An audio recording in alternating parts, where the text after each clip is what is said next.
आज की जो हमारी क्लास रहेगी BHDLA 137 हिंदी भाषा संप्रेषण कौशल का हम पहले चैप्टर आपका जो यूनिट नंबर फर्स्ट रहेगा उसका ही एक मोस्ट इंपॉर्टेंट क्वेश्चन करने जा रहे हैं जो कि आपके एग्जाम में काफी पूछा भी जाता है जिसका आप सबको यहाँ पर बाकायदा नोट्स में भी वो लिखा हुआ आपको क्वेश्चन दिख रहा होगा और ये क्वेश्चन लिखा हुआ इसलिए मैं आपको दिखा रहा हूँ क्योंकि आप सभी को एग्जाम में भी सेम इसी प्रकार से भी क्वेश्चन लिख करके आना होता है। तो अगर आप देख रहे हो यहाँ पर क्वेश्चन अगर मैं बात करूँ तो यहाँ पर क्वेश्चन क्या देखिएगा, संप्रेषण के विविध रूपों को स्पष्ट कीजिए। संप्रेषण होता है यानी कम्युनिकेशन जिसको आप हम लोग बात करते हैं बातचीत। जैसे हम किसी से क्या करते हैं बातचीत करते हैं, चाहे वो लिखित रूप में करें या मौखिक रूप में करें या हम आंगिक संप्रेषण करें, यही होता है संप्रेषण। ठीक है, और संप्रेषण के विविध रूप क्या हैं? एक क्वेश्चन आता है और इसकी 20 नंबर के में इस क्वेश्चन के आने की संभावना क्या रहती है, बहुत ज्यादा रहती है।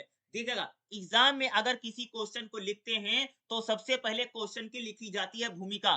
देखो भाई मेरे, आप एग्जाम में अगर कोई क्वेश्चन लिखने जा रहे हैं तो सबसे पहले यहाँ पर लिख देना बिल्कुल बीच में, जैसे यहाँ पर लिख देना प्रश्नोत्तर नंबर 1 या क्वेश्चन नंबर 1 जो आपका 1 2 3 4 है, और फिर यहाँ लिख देना आंसर नंबर 1 या 2 जो जैसा रहेगा, और फिर यहाँ से लिखना सबसे पहले भूमिका। देखिए किसी क्वेश्चन में सबसे पहले भूमिका जहां पर उत्तर है यहाँ पर लिख देना भूमिका और ब्लैक पेन से अंडरलाइन कर देना। ठीक है, फिर देखो अगर इस देखो मनुष्य अपने समस्त क्रियाओं द्वारा कुछ ना कुछ संप्रेषित करता ही रहता है। देखो अगर हम लोग संप्रेषण की बात करें तो मनुष्य बिना संप्रेषण के, बिना बातचीत के वह जीवन रह ही नहीं सकता है, और वह हमेशा कुछ ना कुछ संप्रेषित करता ही रहता है। यानी मनुष्य जो होता है वह आपस में सूचनाओं का या बातों का क्या करते आदान प्रदान ही करते रहते हैं।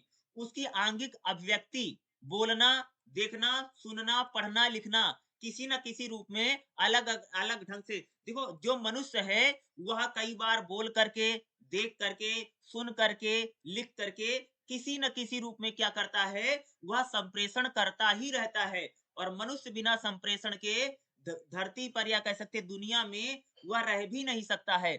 मनुष्य बिना संप्रेषण के उसके कोई काम भी नहीं हो सकते हैं। इसलिए आप लोग कह सकते हैं कि मनुष्य अपनी यानी अपने विचारों को व्यक्त करने के लिए क्या, मनुष्य अपने विचारों को व्यक्त करने के लिए या सूचनाओं का आदान प्रदान करने के लिए या कह सकते हैं कि जानकारी लेने के लिए संप्रेषण करता ही रहता है। वह बोल करके, देख करके, सुन करके, पढ़ करके, लिख करके या किसी न किसी रूप में अगर हम लोग बात करें उसका संप्रेषण लगातार चलता ही रहता है। ठीक है, अब हम लोग बात करेंगे संप्रेषण के कौन कौन से रूप हैं।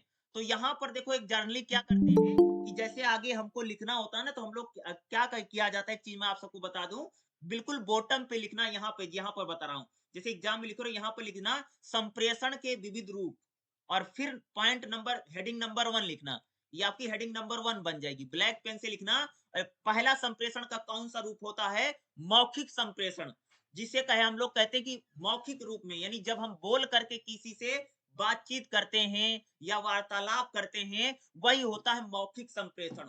मौखिक संप्रेषण दुनिया में सबसे ज्यादा किया जाता है और कोई भी व्यक्ति सबसे पहले मौखिक संप्रेषण ही करता है, उसके बाद वह लिखित संप्रेषण कर सकता है। ठीक है, और मनुष्य जब धरती पर आया था तब उसने सबसे पहले मौखिक संप्रेषण ही सीखा है। और आज भी, आज के समय में भी अगर आप देखेंगे कोई भी बच्चा हो, ठीक है, 2 महीने का, 4 महीने का, साल का, 2 साल का है, सबसे पहले वह मौखिक संप्रेषण ही सीखता है। उसके बाद जब स्कूल कॉलेज जाता है तब वह लिखित संप्रेषण को सीखना पड़ता है, क्योंकि मौखिक संप्रेषण को हम अपने आसपास सीख लेते ना भाई। जैसे आप छोटा सा बच्चा होता है, दादा दादी, मामा, मम्मी, पापा आदि को कहना वह स्वतः ही अपने समाज में, अपने घर परिवार में ही बोलना सीख लेता है। लेकिन जो लिखित संप्रेषण होता है उसके लिए उसको क्या करना पड़ता है, पढ़ना पड़ता है, लिखना पड़ता है, स्कूल जाना पड़ता है, यानी उसके लिए उसको लिखाई पढ़ाई की जरूरत पड़ती है। लेकिन मौखिक संप्रेषण जो होता है बच्चा स्वतः ही सीख लेता है। और मौखिक संप्रेषण हम लोग सबसे ज्यादा भी करते हैं, लिखित संप्रेषण तो बहुत कम किया जाता है, बहुत प्रमाणिक होता है। लेकिन मौखिक संप्रेषण में अगर आप देखेंगे बहुत चीजें होती हैं। अब देखिएगा मौखिक संप्रेषण की हम लोग बात करें, देखिएगा जब वक्ता अर्थात बोलने वाला ध्वनि के माध्यम से श्रोता अर्थात सुनने वाले तक अपनी बात पहुंचाता है तो उसे मौखिक, भाई मौखिक संप्रेषण क्या है, यानी अगर कोई व्यक्ति बोल करके यानी ध्वनियों के माध्यम से अपनी बात को आप तक पहुंचाता है तो उसको हम लोग मौखिक संप्रेषण कहते हैं। यानी मौखिक संप्रेषण कैसा होता है? ध्वनियों के माध्यम से होता है। जैसे हम अपने मित्र से कोई जानकारी शेयर करते हैं या वह हमें कुछ बताते हैं, तो यह सब मौखिक जैसे हम लोग आपस में बातचीत करते हैं या मोबाइल पर वॉइस कॉल में बात करते हैं, या सारा मौखिक संप्रेषण के ही कैटेगरी में आता है। जब कक्षा में शिक्षक यानी तुम सबने देखा होगा ना, क्लास में जब टीचर आता है तो वह ज्यादातर मौखिक संप्रेषण ही करता है, जैसे बच्चों से बातचीत करेगा, ठीक है, पढ़ाते हुए, और समस्त छात्र ध्यान पूर्वक सुनते हैं। जैसे अगर आप देखो नेता में अगर कोई रैली में अगर देखो न, मोदी जी की या केजरीवाल की जब कोई सी नेता की रैली होती, कैसा संप्रेषण भाई, पूरा मौखिक संप्रेषण होता है। वहां पर लीडर खड़े होकर के क्या करता है, सिर्फ बोलता है। जैसे भागवत कथा वथा नहीं होती है, जो दुनिया भर की कथाएं होती, राम कथा, कृष्ण कथा, दुनिया भर के भजन कीर्तन हो रहे हैं, सब क्या सारा मौखिक संप्रेषण ही होता है, ठीक है। उस वक्त शिक्षक द्वारा किया गया संप्रेषण मौखिक संप्रेषण कहलाता है। बोलना भी एक कला है। बड़े बुजुर्ग कहते हैं थे कि भाई मौखिक संप्रेषण क्या एक कला है, और पहले के समय में तो कहा जाता था कि सोच समझ के बोलना चाहिए। और उसी में अगर आप देखें कबीर दास जो हैं, उनका तो एक बहुत ही प्रसिद्ध कह सकते हैं कि उनका दोहा है, जो बोलते हैं कि ऐसी बानी बोलिए और मन का आपा खोए, और औरन को शीतल करे आपो शीतल हो। यानी कहने का मतलब क्या है कि हम लोगों को ऐसी बात बोलनी चाहिए जिससे क्या हो, जिससे दूसरे व्यक्ति का मन प्रसन्न हो जाए, और आपको भी अच्छा लगे और दूसरों को भी अच्छा लगे। यानी हमें किसी भी व्यक्ति के साथ बुरे वचन या कटु वचन नहीं बोलने चाहिए, ठीक है। ये कौन कहता है? कबीरदास कहते हैं। तो कहने का मतलब क्या है कि भाई बात जो है वो बहुत रहती है। आप सबने वैसे भी सुना होगा कि भाई अगर किसी को तुम पत्थर भी मार दोगे तो शायद उसका घाव भर सकता है, लेकिन बातों का घाव कभी भर नहीं सकता है। ये बात आप सबको पता है ना? भाई बातों पर तो ही पूरा महाभारत हो गया है ना? कहने का मतलब वही ना, महाभारत की स्टोरी आप जानते हैं ना?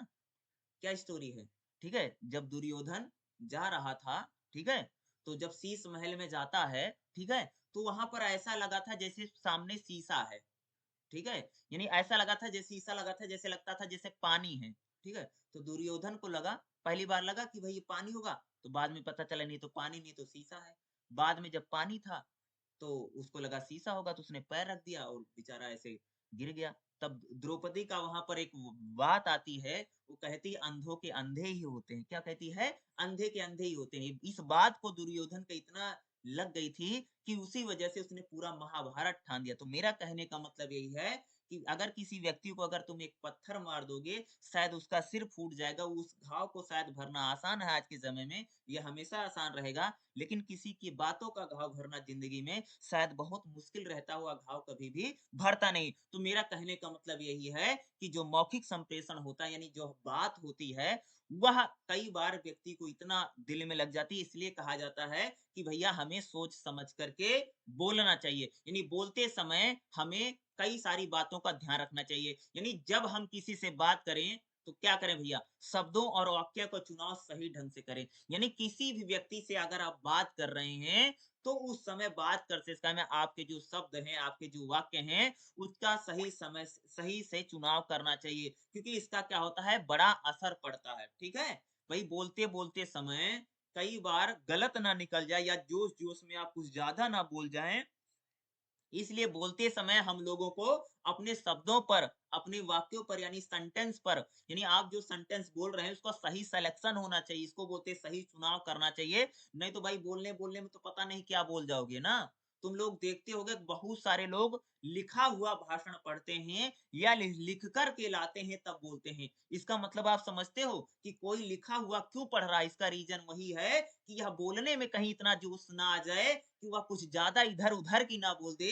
इसलिए ज्यादातर लोग देखा होगा कि बहुत सारे लोग लिखा हुआ पढ़ करके बोलते हैं। इसका मतलब ये होता कि उनका ये रहता कि भाई शब्दों और वाक्यों का चुनाव हम सही ढंग से कर सकें। इसलिए कई बार आप बहुत सारे नेताओं को और बहुत सारी जगहों पर आपने देखा होगा कि लोग लिखा हुआ पढ़ते हैं। इसकी यही है कि ताकि जोश में या गर्म जोशी में भाई कुछ ज्यादा ही नहीं बोल दें, जोश जोश में या कई बार इतना गुस्सा ना आ जाए या इतना ज्यादा मोहब्बत ना हो जाए, प्यार ना हो जाए कि सारी सच्चाई उगल दें या सब कुछ ज्यादा ही बोल दे। कहने का मतलब है कि हाँ, यानी कहने का मेरा मतलब यही है कि हमें वो बातचीत करते यानी संप्रेषण करते समय शब्दों और वाक्यों का सही चुनाव करना चाहिए, ठीक है। दूसरा, बात करते समय हमें अपनी आवाज को हमेशा नम्र यानी धीमा रखना चाहिए, ठीक है। किसी व्यक्ति से यानी हमें बहुत ज्यादा आक्रामक होकर के यानी बहुत ज्यादा फ्रस्ट्रेशन में या अगर मान लीजिए बहुत ज्यादा गुस्से में या नाराज होकर के किसी से बात नहीं करनी चाहिए। तो कहने यानी जब भी हम किसी से बात करें तो हमें बड़े विनम्र होकर के क्या करनी चाहिए, बातचीत करनी चाहिए। कहीं पर भी देखोगे भाई बातचीत करने का तौर तरीका ही क्या करता है, सारी चीजें बता देता है, ठीक है। कहने का मतलब कि जब भी हम किसी से बात करें तो खराब लहजे में या रौब के साथ या अकड़ के साथ या घमंड में बात न करें। यानी कहने का मेरा मतलब वही है कि आप किसी से भी बात करें तो आक्रामक होकर के या जोश में या गुस्से में कभी भी हमें क्या बात नहीं करनी चाहिए, ठीक है। जैसे कई बार मान लीजिए कि आप भाई किसी से बातचीत करें यानी आप ग्राहक हैं, ठीक है, आप दुकानदार हैं और आपके एक दुकान पर कोई कस्टमर आए और आपने उससे गुस्से में बात किया तो बेचारा दोबारा आएगा नहीं आपकी शॉप पर, कहने का दुकान पर, ठीक है, आपसे कुछ लेगा नहीं। तो यानी हमें किसी से बात करनी चाहिए तो अपनी आवाज को हमेशा नम्र रखना चाहिए। दूसरा क्या, बोल यानी जब भी हम किसी व्यक्ति से बात करें तो हमारा जो स्वर है यानी जो स्वर है बोलने का जो ढंग है उसको भी हमें सही रखना चाहिए। जैसे कई बार हम किसी से बातचीत करते हैं यानी बोलने का तौर तरीका भी सही रखना चाहिए। अगर हमें बोलने का तौर तरीका सही से नहीं रहेगा यानी हमें लोगों से प्यार से बातचीत करनी चाहिए। अगर आप रोब के साथ या घमंड के साथ अगर कहीं बातचीत करेंगे तो बनने वाली बात भी बिगड़ सकती है। यानी हमें बातचीत यानी संप्रेषण करते समय हमें अपने स्वर का भी ध्यान रखना चाहिए, नहीं तो बनी हुई बात भी क्या हो सकती है भैया बिगड़ सकती है। अगला जो संप्रेषण का रूप होता है उसको हम लोग बोलते हैं आंगिक संप्रेषण। आंगिक संप्रेषण का मतलब होता है, दूसरी हेडिंग हमारी क्या रहेगी भाई मेरे, आंगिक संप्रेषण। आंगिक संप्रेषण का सिंपल सा मतलब है कि जब मनुष्य अपनी बात को ना तो बोल करके ना तो लिख करके बात करता है बल्कि वह अपने अंगों के जरिए जैसे उसके आंख, हाथ, मैंने ऐसा ना, जैसे उसके आँख है, हाथ है, पैर है, कंधे है, इन सब के ज़रिए जब हम संप्रेषण करते हैं, यानी जब हम लोग शब्दों के ज़रिए ना तो बोल करके, ना तो लिख करके अपनी बात को कहते हैं, इसी को हम लोग आंगिक संप्रेषण कहते हैं। जैसे ट्रैफिक हवलदार वार को आप सबने देखा होगा, तो वह कैसा संप्रेषण करता है? आंगिक संप्रेषण करता है, यानी शारीरिक मुद्राओं जिसमें शरीर के विभिन्न अंगों का प्रयोग किया जाता है, जिसके ज़रिए हम संप्रेषण करते हैं। मनुष्य केवल बोलकर ही अपनी बात को संप्रेषित नहीं कर सकता है, बल्कि वह अपने अंगों के जरिए यानी अपने आँख है, हाथ है, पैर हैं, कंधे हैं, इन सब के जरिए संप्रेषण के माध्यम से कर सकता है। इस प्रकार का संप्रेषण गैर शाब्दिक होता है, जिसमें कुछ बोला नहीं जाता, इसमें हाथ मिलाना है, सिर हिलाना है, चेहरे पर क्रोध का भाव है, राष्ट्रगान के समय सावधान खड़े हो जाना, सब इसी बात की क्या है, निशानी है। तुम सबने कई बार देखोगे, अगर किसी व्यक्ति को देखोगे तो कुछ लोग ना बात कुछ कहेंगे नहीं, फिर भी उनके घर के लोग समझ जाते फलाना आदमी भैया गुस्से में है। यानी कई बार हम लोग बोलते नहीं कि फिर भी कोई व्यक्ति हमारी बॉडी लैंग्वेज से या हमारे शरीर के हाव भाव से ही समझ जाता है क्या है कि कोई व्यक्ति भाई गुस्से में है या कोई नाराज है या कोई प्यार में है। ये सारी चीजें हम कैसे समझ में आ जाती है, क्योंकि उसकी आंखों से या उसके बॉडी लैंग्वेज जिसको हम बोलते हैं उससे हमें पता चल जाता है। आपने लोगों को अक्सर यह कहते सुना होगा कि उसकी आँखें गुस्से से लाल हैं। अपनी आँखों के ज़रिए हम ना केवल अपनी बात की अप्रसन्नता ज़ाहिर करते हैं, बल्कि उससे हम संप्रेषित भी करते हैं। भई आँखें बहुत कुछ कह जाती हैं ना, आप सबने सुना। किसी की आँखें नम नम हो तो हम जान जाते हैं कि बल्कि दूसरे तक संप्रेषित है। हाँ, कभी कभी खुशी के आँसू भी निकलते, परंतु व्यक्ति के शारीरिक या व्यक्ति का पता तो उसके आँखों से, खुशी से या आँखों के दुःख से भी कई बार पता चल जाता है। यानी आँखों का जो इशारा है, आप समझो से इशारे में बात करना, ये सारा आंगिक संप्रेषण ही है। कई बार अगर देखा होगा कुछ लोग अगर गुस्सा करते हैं तो उनका शरीर लाल हो जाता है, आँखें लाल हो जाती हैं। ये बॉडी रिफ्लेक्शंस हैं, ठीक है? जिसको हम बोलते हैं, ठीक है? ये केमिकल के अकॉर्डिंग से होता है, बॉडी रिफ्लेक्शन होता है, ठीक है? ये सारा आंगिक संप्रेषण का ही, जैसे मान लीजिए कोई व्यक्ति आपसे बहुत दूर है, जैसे हाथ दे करके बुलाना, नमस्ते भी एक आंगिक संप्रेषण की कैटेगरी में आता। सलाम करना, सलाम करने का जो स्टाइल है, सारा नमस्ते करने का जो तरीका है, ये सारा कैसा तरीका है? ये सारा आंगिक संप्रेषण का ही तरीका है। आप सबने देखा जो ट्रैफिक ट्रैफिक हवलदार होता है, वह भी आंगिक संप्रेषण में ही अपनी बात को कहता है, भाई इधर के लोग रुकें, इधर के लोग जाएँ, ये सारा क्या आंगिक संप्रेषण ही होता है। तो 2 संप्रेषण हो गए। अब तीसरा जो संप्रेषण है, वो बहुत इंपॉर्टेंट संप्रेषण होता है। तीसरी हमारी हेडिंग क्या बनेगी भाई मेरे? लिखित संप्रेषण क्या होता है? लिखित यानी जब हम रिटन कम्युनिकेशन करते हैं। भाई लिखित संप्रेषण में दुनिया में सबसे ज़्यादा प्रामाणिक माना जाता है, ठीक है? और इसकी कह सकते हैं बाध्यता भी सबसे ज़्यादा बहुत ज़्यादा मानी जाती है। किसकी? जो आपका लिखित संप्रेषण होता है ना, रिटन कम्युनिकेशन। देखिएगा, जब भी कोई व्यक्ति अपने विचार या सूचनाएँ किसी छवि या सामग्री या लिखित सामग्री के रूप में व्यक्त करता है तो उसे यानी जब हम किसी बात को लिख करके या छाप करके संप्रेषित यानी बात करते हैं तो लिखित संप्रेषण होता है। जैसे आप लोग व्हाट्सएप पर बातचीत नहीं करते, टाइपिंग पे जो चैट्स हैं, क्या है? ये सारा लिखित संप्रेषण ही तो है भाई, चैट है। उसी प्रकार से अगर आप देखेंगे कि हमारे जो अखबार हैं, जो मैगज़ीन है, जो पत्रिका होती है, जो मानचित्र हैं, आपके पास जो किताबें हैं, ठीक है? ये जो विज्ञापन आते हैं अखबार में, ये सारी चीज़ें क्या हैं? ये सारा लिखित ही संप्रेषण है। जैसे आप सभी यह आर्टिकल पढ़ रहे हैं या भी अगर देखो ये जो मैं आपको पढ़ा रहा हूँ भी क्या है? लिखित लिखा ही तो गया है। सारा क्या लिखित संप्रेषण ही तो है, जो मैं आपको पढ़ा रहा हूँ ना, लेकिन मैं बोल करके भी पढ़ा रहा हूँ, ठीक है? तो पहले देखो इसमें लिखा गया ना, लिखना एक कला है, योजनाबद्ध तरीके से लिख कर के हम अपनी बात को ढंग से भाई लिखित संप्रेषण क्या है? लिखित संप्रेषण बहुत ज़्यादा कारगर माना जाता है जिसके ज़रिए हम अपनी बात को लिख कर के दूर तक भी भेज सकते हैं ना। किसी भी प्रकार का लेखन करने के लिए 5 बातों का देखो लिखित संप्रेषण के लिए सबसे पहले हम क्या, क्यों, कब और कैसे इन बातों का भी लिखित संप्रेषण में क्या किया जाता है, ध्यान रखा जाता है। आप सबको पता है कि रामायण और महाभारत जैसी किताबें बहुत सारी बातें देखा होगा, इतने लंबे समय की है, इतनी लंबे समय की बातों को हम लोग कैसे जान रहे हैं? क्योंकि ये लिखित संप्रेषण के कारण ही तो आप सबको पता चल रहा है ना भाई, कि अभी एक बात बताओ, इतने समय पहले रामायण हुई थी, महाभारत हुई थी, कौटिल्य हुए थे और दुनिया भर की बातें हो रखी हैं। तो आप लोग न्यूटन को कैसे जानते हैं, मैथ के फार्मूले को कैसे जाने? तो कोई भी आप मैथ को जानते हैं, साइंस को जानते हैं, क्यों? क्योंकि इन चीज़ों को लिख कर के रख लिया इसलिए पता चल रहा है ना।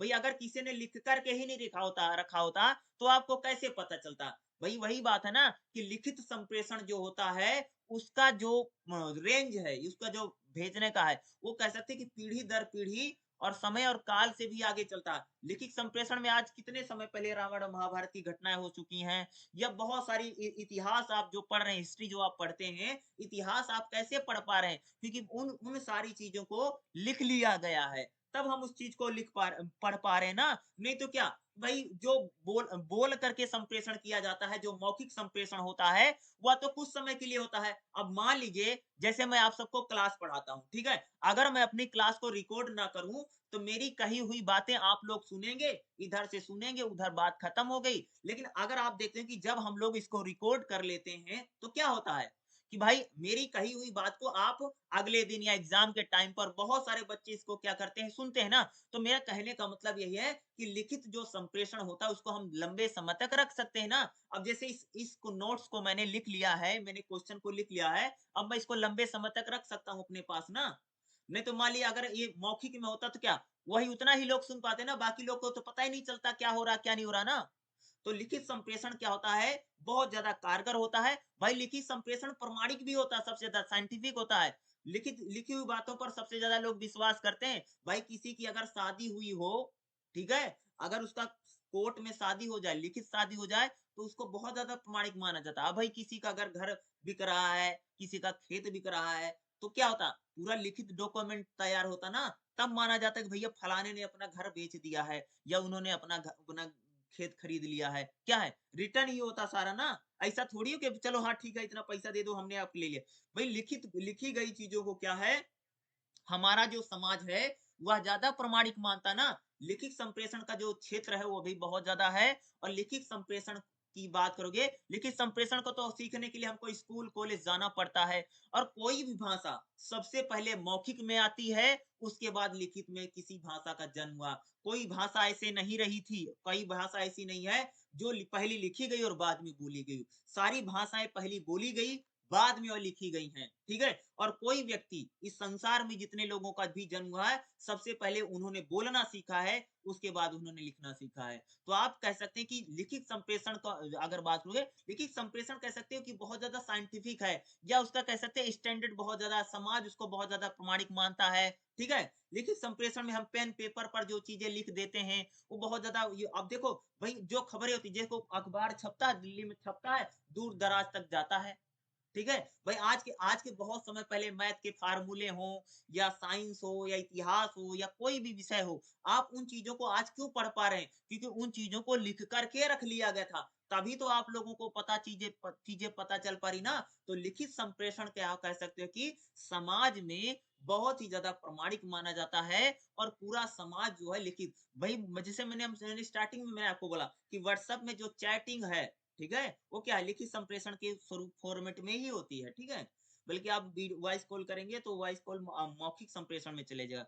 जो चैट्स हैं, पहले भाई चिट्ठी-पत्री चलती थी, वो जो चिट्ठी-उट्ठी आती थी ना, वो सॉरी लिखित संप्रेषण था, ठीक है? आज देखो आप किसी की अगर नौकरी निकलती लग जाती है ना, तो उसका कॉल लेटर आता है। कॉल लेटर ऐसे नहीं कि वैसे मुँह ज़बानी बुलाते हैं, बल्कि लिखित में उसके पास जाता है कि भैया तुम्हें फलानी नौकरी के लिए अपॉइंटमेंट कर लिया गया है और तुमको फलाने दिन से आकर के यहाँ पर अपनी नौकरी करनी है। एक कॉल लेटर कैसे आता है?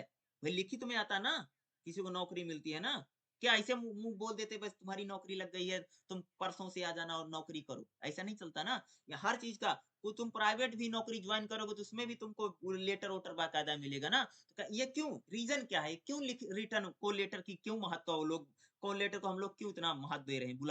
बुलाने का जो चिट्ठी है, उसको ही कह लीजिए ना, क्यों? क्योंकि हमारा जो सोसाइटी है, वह लिखी गई चीज़ों को क्या ज़्यादा प्रमाणिक मानता है, ज़्यादा साइंटिफिक है। कम्युनिकेशन में भी अगर आप देखो, किसी से अगर तुम बात करोगे, तो कोई आदमी अगर तुमसे बात करे, बोलेगा तुम लिख कर के दे सकते हो क्या? इसका मतलब क्या है? कि लिखी गई बातों पर आदमी ज़्यादा भरोसा करता है ना। लोग बोलता है भैया सुनी-सुनाई बातों पर मुँह से बोल दिया है, क्या पता करे ना करे। तो ये कहने का मतलब वही है कि लिखित संप्रेषण एक तीसरा रूप होता है और जो बहुत ज़्यादा इम्पोर्टेंट है, ठीक है? लिखिए और अब जैसे लिखित संप्रेषण के बाद अगला अगर आप देखेंगे, तो इसमें संचार के माध्यम। आज के समय देखोगे कि संचार में, संप्रेषण में और अन्य नए-नए माध्यम आ गए। तो आज अगर आप बात करेंगे जैसे रेडियो है, टेलीविज़न है, इंटरनेट है, समाचार पत्र-पत्रिकाएँ हैं, आज तो तुम सोशल मीडिया जो गए, ये भी तो भाई यानी कम्युनिकेशन का बहुत बड़ा यानी अगर आप देखेंगे संप्रेषण का बहुत बड़ा नहीं संचार के जो-जो नए माध्यम आ गए, आज देखो इंटरनेट के माध्यम से, ठीक है?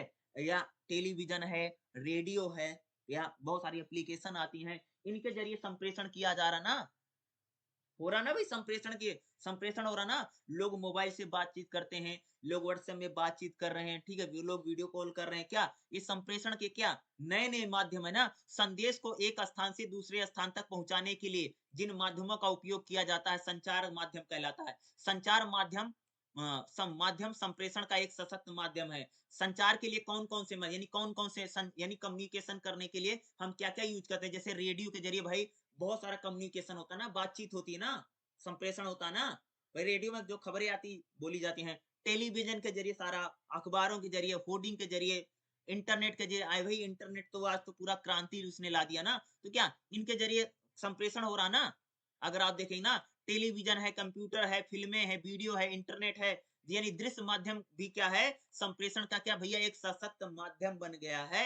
अगर आप देखें आज के समय दूसरा क्या, ये जो आप रोड पर निकलो, बैनर लगा है, पोस्टर लगा है, होर्डिंग लगी, क्या? ये सारा संप्रेषण का ही तो माध्यम है। तुम लोग जाते हो बाज़ार में लिखा है कि हमारे यहाँ पर फलाना जूते मिलते हैं, चप्पल मिलते हैं, सलवार सूट मिलता है, हमारे यहाँ पर गाड़ियों का सफाई की जाती है, हमारे यहाँ पर छोले-भटूरे मिल रहे हैं, क्या है? ये सारा जो लिखा क्या है? सारा क्या भई? ये सारा कम्युनिकेशन ही तो है, क्या है? जो होर्डिंग-वोर्डिंग लगे हुए हैं, सारा संप्रेषण का ही तो माध्यम है। अगला जैसे अगर आप इसमें देखेंगे जिसे हम संचार माध्यम जैसे मुद्रित माध्यम आता है। मुद्रित माध्यम यानी प्रिंटेड कम्युनिकेशन में जैसे अखबार है, पत्रिकाएँ हैं, ये सारा किसमें आता है? मुद्रित माध्यम है जो प्रिंट होकर के आता है ना। अखबारों में समाचार प्रकाशित हो जिसमें शिक्षा, खेती, खेल-कूद, स्वास्थ्य सारी सभी प्रकार की खबरें उसमें छप के आ रही ना, प्रिंट मीडिया में, अखबारों में ना, ये भी क्या है? ये भी संप्रेषण का एक बहुत बड़ा आकार है। जो न्यूज़पेपर हैं, जी हाँ, न्यूज़पेपर से कितनी सारी खबरों का कम्युनिकेशन ही तो हो रहा, संप्रेषण ही तो हो रहा। संप्रेषण क्या है कि भाई एक एक यानी जो जानकारी जैसे भाई दिल्ली में कोई घटना घट गई है, उस चीज की जानकारी अखबारों के जरिए बिहार के लोगों को पता चल गई, वो उड़ीसा में पहुंच गई, वो बंगाल में पहुंच गई, वो हरियाणा में पहुंच गई, पंजाब में पहुंच गई। क्या है यानी इससे के जरिए क्या संप्रेषण होता है ना, मुद्रित माध्यम जो प्रिंट मीडिया है ना, ठीक है? उसी प्रकार से श्रम माध्यम के जो सुनने वाले जैसे रेडियो ऑडियो है, ये भी क्या संप्रेषण का एक बहुत बड़ा एक प्रकार रूप है। अगर आप देखें ना, श्रम माध्यम इनके ज़रिए भी तो बहुत ज़्यादा रेडियो देखो, भाई रेडियो पर पहले के ज़माने में अगर आप देखो रेडियो बहुत वो था, जब टीवी नहीं आया था या अखबार उतना ज़्यादा नहीं थे, तो रेडियो बहुत बड़ा था। जैसे बीबीसी बीबीसी बीबीसी ठीक है? ब्रिटिश ब्रॉडकास्ट ठीक है, कॉर्पोरेशन जो चलती है भारत में एक बहुत बड़ा रेडियो स्टेशन बीबीसी क्योंकि उस समय भारत गुलाम था और अंग्रेजों का, तो वहाँ पर रेडियो का एक लिंक आया था, ठीक है? रेडियो चलता था। तो वही पहले की खबरें भाई लोग रेडियो पर भाई रेडियो पर भी खबरें श्रम माध्यम जो सुनने वाले कम्युनिकेशन के साधन है, श्रम माध्यम जब को जैसे वीडियो कैसेट-वैसेट पहले आती थी ना, तुम उस जमाने को है भी नहीं, तुम जितने लोग बैठे हो, तुमने वीडियो कैसेट शायद किसी-किसी ने देखी होगी, जो पहले रील वाली आती थी, ठीक है? जो बाज उसमें बजती थी, ठीक है? तो वही पहले आती थी ना, तो अब क्या है, अब तो सिर्फ आप रेडियो ज़्यादातर लोगों ने सुना होगा रेडियो को, जाना होगा, सिर्फ नाम ही सुना होगा, कभी रेडियो बहुत कम देखा होगा या आपने सुना ही बहुत कम होगा। तो ये श्रव माध्यम पहले थे, ठीक है? इनके ज़रिए भी क्या होता है कम्युनिकेशन उसे श्रव दृश्य माध्यम है, सुनाई दिखाई देना श्रव दृश्य माध्यम में जैसे आज आज आपका टेलीविज़न है, सिनेमा है, फ़िल्में हैं क्या? ये श्रव और दृश्य माध्यम इनके ज़रिए भी तो भाई कम्युनिकेशन हो रहा है। भाई फ़िल्में बन रही उसके ज़रिए भी समाज को जगाया जा रहा है, बताया जा रहा है और सूचनाएँ भेजी जा रही हैं या सूचनाओं का आदान-प्रदान हो रहा है ना। तो श्रव्य दृश्य जो माध्यम है, जो सुनाई और दिखाई देने वाले जो संचार के माध्यम है, संचार की जो साधन है, इनके ज़रिए भी तो कम्युनिकेशन हो रहा है ना। भाई अगर फ़िल्में तो बोला जाता समाज का आईना है, जैसे समाज होता है वैसे फ़िल्में बन रही हैं, ठीक है? आप समझ रहे हैं इस बात को ना? भाई समाज में जो घट रहा घटनाएँ, वैसे फ़िल्में बन रही हैं। फ़िल्मों के ज़रिए समाज को जागरूक भी किया जाता है भाई कि आज जो समाज में जो भी चीज़ें फैली गलत चीज़ें हैं उनको ठीक करने के लिए तो क्या है जो रेडियो है या सॉरी रेडियो नहीं अगर हम टीवी की बात करें टेलीविज़न है, सिनेमा है, ठीक है? आज तो बहुत सारी वेब सीरीज़ बनने लग गई। ये सारे श्रव दृश्य का मतलब भैया जो सुनाई भी दे रहा, दिखाई भी दे रहा, उसको बोलते हैं श्रव दृश्य माध्यम, ठीक है? जैसे टीवी है, टीवी में फ़ोटो भी दिख रहा है, वीडियो भी दिख रहा है, साथ में सुनाई भी देता है, इसलिए बोलते हैं श्रव दृश्य माध्यम। इनके ज़रिए भी तो क्या हो रहा है, संप्रेषण हो रहा ना, कम्युनिकेशन होता है ना, इन चीज़ों के ज़रिए भी तो इसी को हम लोग बोलते हैं श्रव दृश्य माध्यम बोलते हैं, ठीक है? अब देखो संचार के नए-नए माध्यम है, अब संचार में देखो नए-नए माध्यम जैसे इंटरनेट आ गया है, ठीक है? इंटरनेट के ज़रिए भैया आज के समय में सबसे ज़्यादा सोशल मीडिया तुम सबने कहा सोशल मीडिया पर कितनी सारी खबरें आती है और कितना सारा कम्युनिकेशन सोशल मीडिया के ज़रिए हो रहा। आज तो व्हाट्सएप है, फेसबुक है, ठीक है? इंस्टाग्राम है, पता नहीं क्या-क्या आ गया है। टिंडर-उंडर पता नहीं फलाना-फलाना क्या है, उस पर भी लोग क्या कर रहे हैं, कम्युनिकेशन ही कर रहे हैं ना। बहुत सारे लोग उस पे जाकर के पता नहीं आईडी-वाईडी बना रहे हैं ना। हर चीज़ जीवन साथी पता नहीं क्या-क्या होगा, शादी-ब्याह सब हो रहा है इंटरनेट पे ना। तो कहने का मतलब क्या है कि इंटरनेट के माध्यम से भी क्या सारा कम्युनिकेशन का क्षेत्र है ना, इंटरनेट तो ये नेटवर्किंग जो सोशल नेटवर्किंग साइट्स हैं, ठीक है? ये क्या है? ये सारा कम्युनिकेशन का ही क्या है साधन हो गया आज के प्रेज़ेंट टाइम में जैसे इंटरनेट है। इंटरनेट के बाद मोबाइल फ़ोन भी अगर आप देखोगे तो इनके ज़रिए भी बहुत ज़्यादा क्या होता है कम्युनिकेशन हो रहा ना, मोबाइल के ज़रिए जो कम्युनिकेशन के साधन है। आज देखो घर-घर मोबाइल हो गया या कैसे एक-एक आदमी के पास 2-2 3-3 मोबाइल हो गए हैं, ठीक है? पहले क्या था कि जैसे जितने लोग होते थे उससे आधे मोबाइल होते थे। अब लोग कह सकते हैं घर में 4 हैं और घर में मोबाइल 10 हैं, ऐसा भी हो गया। तो यानी क्या है मोबाइल फ़ोन भी क्या है कह सकते हो कि ये भी क्या है कम्युनिकेशन के क्या है एक साधन बन गया। इस जिसके ज़रिए भी क्या है संप्रेषण खूब ज़्यादा हो रहा है ना भई बातचीत, कम्युनिकेशन, सूचनाओं का आदान-प्रदान ये सारी चीज़ें हो रही है ना अगर आप देखेंगे ना, ठीक है? तो इस प्रकार से जो आपसे पूछेगा तो इस प्रकार से अगर आपको क्या करना पड़ेगा, इस आंसर को आपको लिखना पड़ेगा कि जब भी आएगा कि संप्रेषण के कौन-कौन से रूप है, संप्रेषण के विविध रूपों को बताइए, ठीक है? ऐसे इस प्रकार से आपको क्या करना पड़ेगा लिखने क्योंकि ये जो क्वेश्चन है लगभग 20 नंबर में पूछा जाता है और इस क्वेश्चन की क्या होती है एग्जाम में आने की संभावना भी क्या बहुत ज्यादा होती है। अगर अब आपका कोई सवाल है तो अगर आप मेरे से कोई सवाल पूछना चाहते हैं तो आप मेरे से जरूर पूछ सकते हैं। बाकी इस क्वेश्चन को आप जरूर पढ़ के जाइए क्योंकि इस क्वेश्चन की आने की एग्जाम में संभावना ज्यादा रहती है और ये आपको पहले चैप्टर में ही मिलेगा और पहले चैप्टर का पहला ही क्वेश्चन है मेरा। इससे क्या होता है कि आप पूरे चैप्टर को समझ सकते हैं और इस क्वेश्चन को आप समझेगी पूरे बुक में हम लोग संप्रेषण को ही डिफाइन करेंगे और कम्युनिकेशन के साधनों को ही पढ़ेंगे, वो चाहे रिटर्न कम्युनिकेशन हो, चाहे वर्बल कम्युनिकेशन हो, और चाहे आज सोशल मीडिया का कम्युनिकेशन हो, चाहे इंटरनेट पे कम्युनिकेशन हो। यानी बोर्ड लेवल, यानी बड़े लेवल पर अगर आप इस बुक को रिव्यू करेंगे तो ये पूरा कम्युनिकेशन पर ही चलती है। और एक कम्युनिकेशन दो टाइप में चल रहा है, चाहे आप इस रिटर्न कम्युनिकेशन में चलेंगे, चाहे हम दूसरे कम्युनिकेशन की बात करेंगे, ठीक है। तो पूरी बुक कम्युनिकेशन पर है और पूरी बुक में लगभग वही सारी चीजें चलेंगी। 12 के 12 चैप्टर हैं और ये पेपर आपका वैसे 100 नंबर का था। अगर आप इसको अच्छे से पढ़ के जाएंगे तो मैं जरूर कह सकता हूँ कि आप इसमें 70 75 या 80 80 प्लस भी मार्क्स, 80 85 नंबर भी इसमें लाया जा सकता है। लेकिन आपको पेपर बहुत तरीके से लिखना पड़ेगा, इसलिए मैं आपको लिखा हुआ दिखाता हूँ ताकि आप लोग देख सकें कि उसमें लिखा कैसे जाता है, कि आप हेडिंग वेडिंग बना करके अच्छे से आइए, क्योंकि लिखने से ही आपको अच्छे से अच्छा क्या मिल सकता है, मार्क्स मिल सकता है। बाकी इसकी अगली क्लास होगी तो मैं आपको उसको जरूर बता दूंगा। कोई सवाल होगा तो मेरे से पूछ